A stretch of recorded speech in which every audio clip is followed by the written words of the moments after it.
Kapitulo 6. Ang tanong tungkol sa araw ng pamamahinga.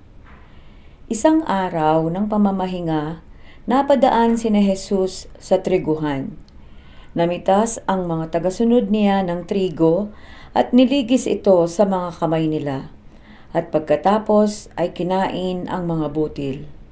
Kaya sinabi ng ilang pariseo, "Bakit kayo gumagawa ng ipinagbabawal sa araw ng pamamahinga?" Sinagot sila ni Jesus, "Hindi niyo ba nabasa sa kasulatan ang ginawa ni David nang magutom siya at ang mga kasamahan niya? Pumasok siya sa bahay ng Diyos at kumuha ng tinapay na inihandog sa Diyos at kumain ito. Binigyan din niya ang mga kasamahan niya. Hindi sila nagkasala kahit na ayon sa kautusan, ang mga pari lang ang may karapatang kumain niyon." At sinabi pa ni Jesus sa kanila, "Ako na anak ng tao ang siyang makapagsasabi kung ano ang nararapat gawin sa araw ng pamamahinga." Ang lalaking paralisado ang isang kamay. Sa isa pang araw ng pamamahinga, pumasok si Jesus sa bahay-sambahan ng mga Hudyo at nangaral. May isang lalaki roon na paralisado ang kanang kamay. Binantayang mabuti ng mga tagapagturo ng kautusan at ng mga pariseo si Jesus kung magpapagaling siya sa araw ng pamamahinga upang may maipaparatang sila laban sa kanya. Pero alam ni Jesus ang iniisip nila, kaya sinabi niya sa lalaking paralisado ang kamay, "Halika rito sa harapan." Lumapit naman ang lalaki at tumayo sa harapan. Pagkatapos sinabi sa kanila ni Jesus, "Tatanungin ko kayo, alin ba ang ipinahintulot ng kautusan sa araw ng pamamahinga? Ang gumawa ng mabuti o ang gumawa ng masama? Ang magligtas ng buhay o ang pumatay?" Tiningnan silang lahat ni Jesus at pagkatapos ay sinabi niya sa lalaki, "Iunat mo ang kamay mo." Iniunat ng lalaki ang kamay niya at gumaling ito. Pero galit na galit ang mga tagapagturo ng kautusan at mga pariseo. Kaya pinag-usapan nila kung ano ang dapat gawin kay Jesus. Pumili si Jesus ng 12 apostol. Nang panahong iyon, pumunta si Jesus sa bundok at magdamag siyang nanalangin doon. Kinaumagahan, tinawag niya ang mga tagasunod niya at pumili siya ng 12 mula sa kanila at tinawag niya mga apostol. Ito ay sina Simon na tinawag niyang Pedro, Andres na kapatid ni Pedro, Santiago, Juan, Felipe, Bartolome, Mateo, Tomas, Santiago na anak ni Alphaeus, Simon na makabayan, Judas na anak ng isa pang Santiago, at si Judas Iscariote na siyang nagtraidor kay Jesus. Nangaral at nagpagaling si Jesus. Pagkatapos niyang piliin ang mga apostol niya, bumaba sila galing sa bundok at tumigil sa isang patag na lugar. Naroon ang marami pa niyang tagasunod at mga taong nanggaling sa Judea, Jerusalem at sa baybayin ng Tire at Sidon. Pumunta sila roon upang makinig sa kanya at mapagaling sa kanilang mga sakit. Pinagaling din ni Jesus ang lahat ng pinahihirapan ng masasamang espiritu. Sinikap lahat ng tao roon na mahipo siya dahil may kapangyarihang nagmumula sa kanya na nagpapagaling sa lahat. Ang mapalad at ang nakakaawa. Tinitigan ni Jesus ang mga tagasunod niya at sinabi sa kanila, "Mapalad kayong mahihirap dahil kabilang kayo sa kaharian ng Diyos. Mapalad kayong mga nagugutom ngayon dahil bubusugin kayo. Mapalad kayong mga umiiyak ngayon dahil tatawa kayo. Mapalad kayo kung dahil sa pagsunod niyo sa akin na anak ng tao ay kamuhian kayo, itakwil, insultuhin at siraan ang pangalan niyo. Ganoon din ang ginawa ng kanilang mga ninuno sa mga propeta noon. Kaya kung mangyari ito sa inyo, magalak kayo at lumukso sa tuwa, dahil malaki ang gantimpala niyo sa langit. Ngunit nakakaawa kayong mga mayayaman dahil tinanggap na ninyo ang inyong kaligayahan. Nakakaawa kayong mga busog ngayon dahil magugutom kayo. Nakakaawa kayong mga tumatawa ngayon dahil magdadalamhati kayo at iiyak. Nakakaawa kayo kung pinupuri kayo ng lahat ng tao dahil ganun din ang ginawa ng kanilang mga ninuno sa mga huwad na propeta.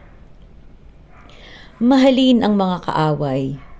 Ngunit sinasabi ko sa inyo na mga nakikinig sa akin, mahalin ninyo ang inyong mga kaaway, maging mabuti kayo sa mga galit sa inyo.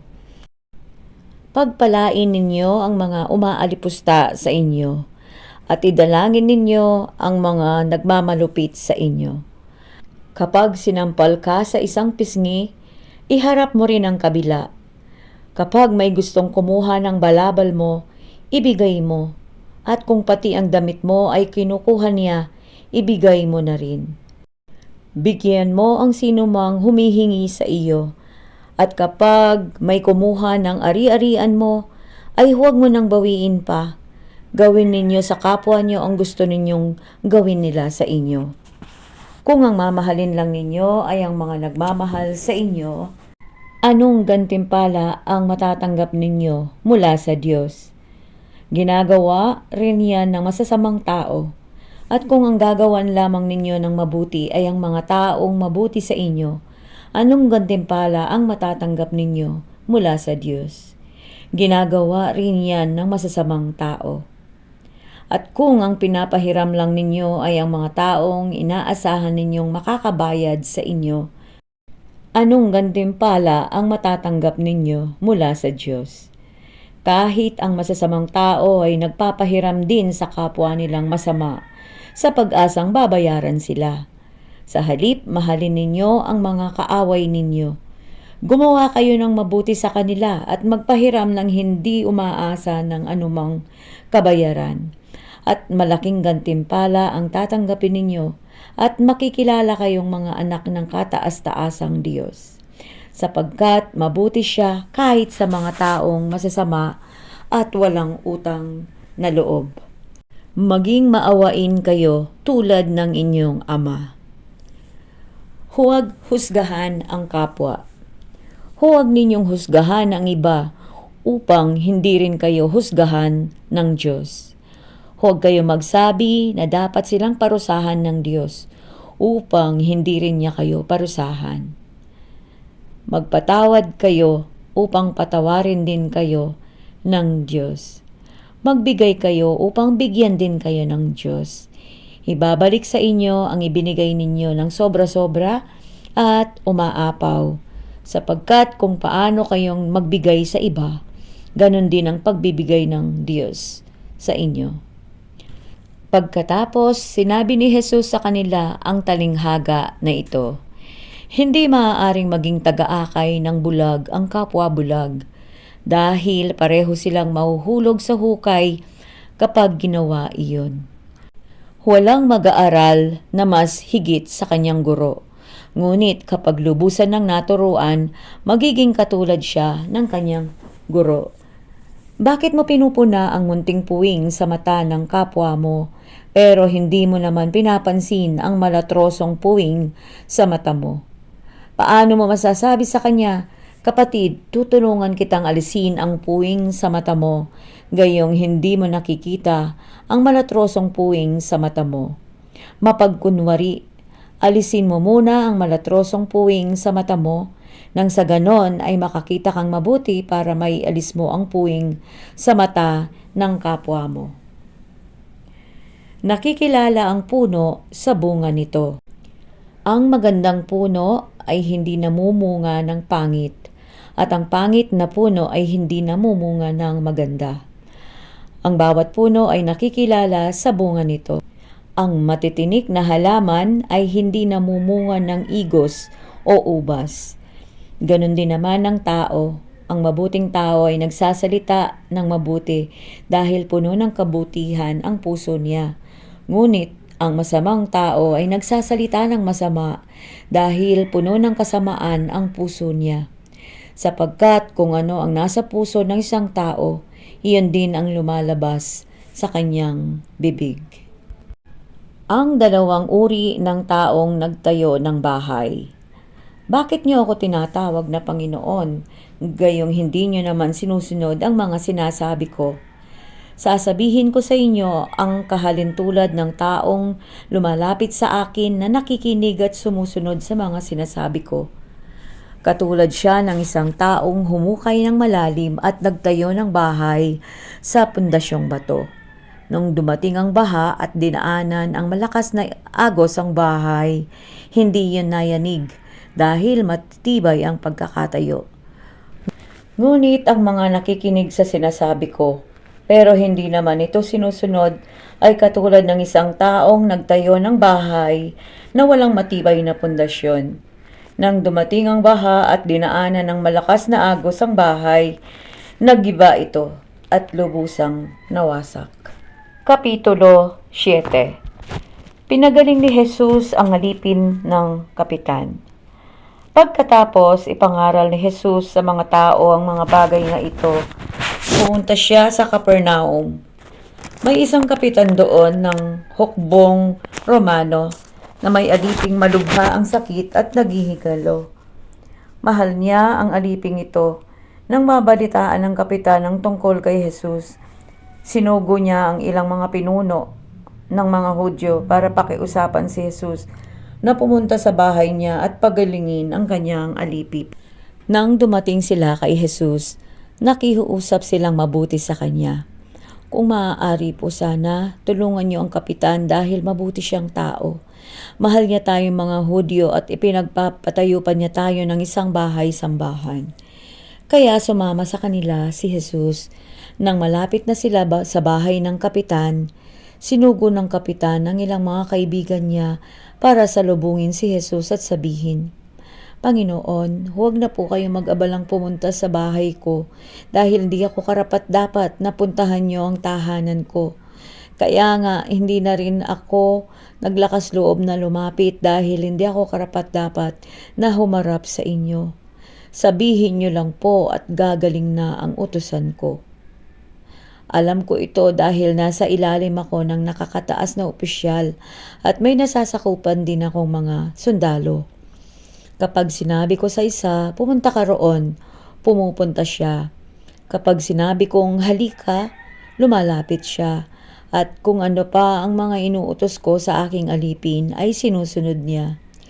Nang marinig ito ni Jesus, namangha siya sa kapitan at sinabi niya sa mga taong sumusunod sa kanya. Hindi pa ako nakakita ng isang tao sa Israel na may ganitong pananampalataya. Nang bumalik sa bahay ang mga sinugo ng kapitan, nakita nilang magaling na ang alipin. Binuhay ni Jesus ang patay na binata. Pagkatapos pumunta si Jesus sa bayan ng Nain. Sumama sa kanya ang mga tagasunod niya at ang maraming tao. Nang malapit na sila sa pintuang bayan ng Nain, nakasalubong nila ang libing ng isa-isang anak ng isang biyuda. Marami ang nakikipaglibing. Nahabag ang Panginoon sa biyuda nang makita niya ito. Sinabi niya sa biyuda, "Huwag kang umiyak."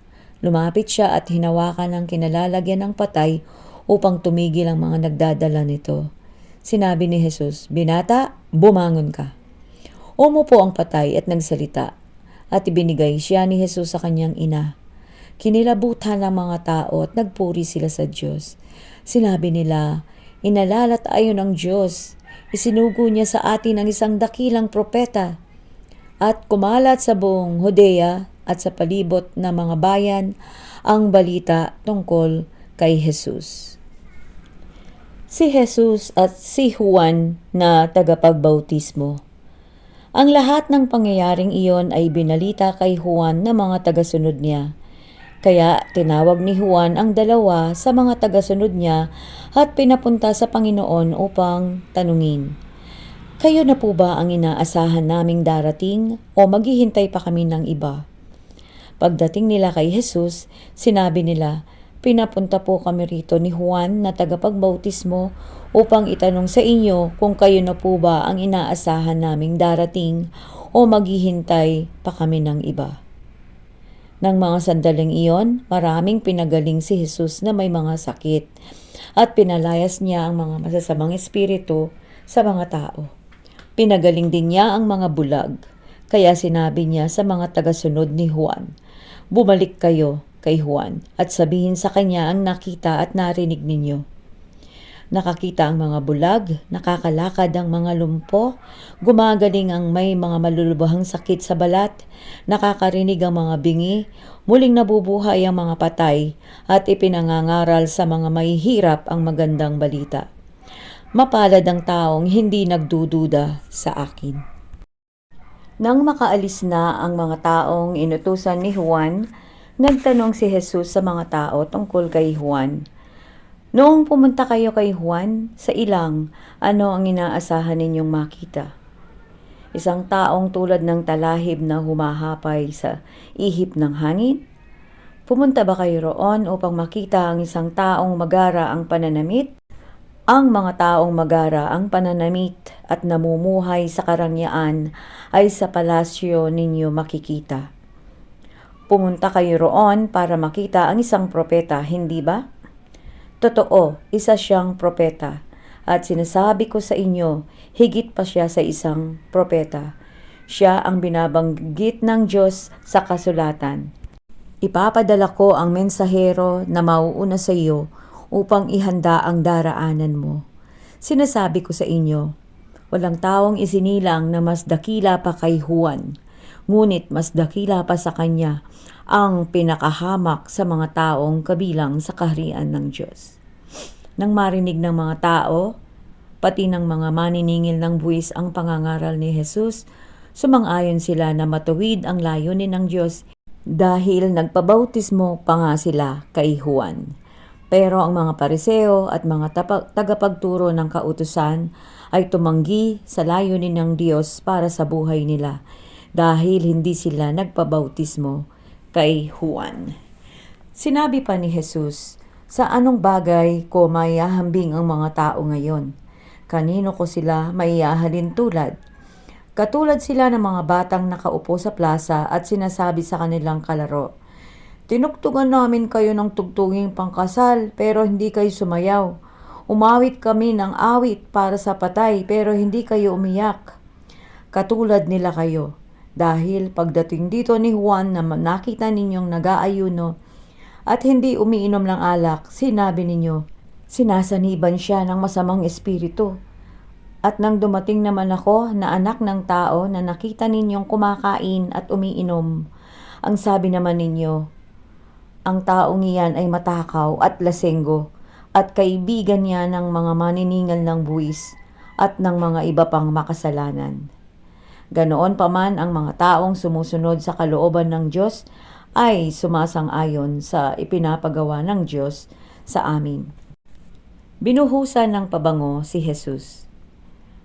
Inanyayahan si Jesus ng isang pariseo na kumain sa bahay niya. Pumunta naman si Jesus at kumain doon. Sa bayang iyon ay may isang babaeng kilala sa pagiging makasalanan. Nabalitaan niyang kumakain si Jesus sa bahay ng pariseo, kaya pumunta siya roon at nagdala ng pabango sa isang sisidlang yari sa batong alabastro. Lumapit siya sa likuran ni Jesus sa bandang paanan. Doon ay umiyak ang babae at tumulo ang luha niya sa paa ni Jesus.